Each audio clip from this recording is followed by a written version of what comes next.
Welcome to Chillin' 101. We hope this video helps. You start by confirming whether this is a server ban versus a wider account restriction. That determines your route. Immediately collect evidence: timestamps, message ID, screenshots, and the offending content. Find the server owner or listed moderation contact and note the preferred appeal channel, DM, moderation form, or email.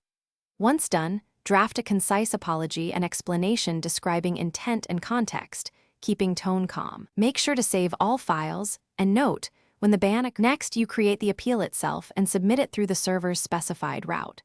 Start with a direct subject line like ban appeal plus date, then state the facts: what happened and which rule you believe applied.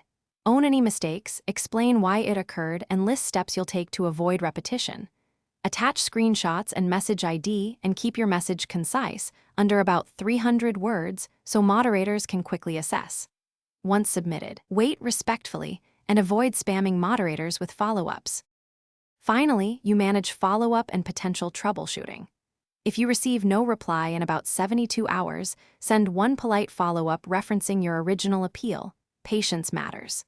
If you believe the ban is erroneous, request a review of audit logs or specific evidence. Explain why the evidence contradicts the decision.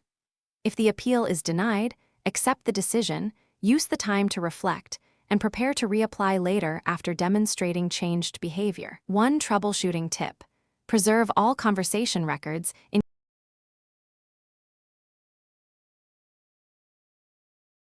Thanks for watching. Consider subscribing if we helped you.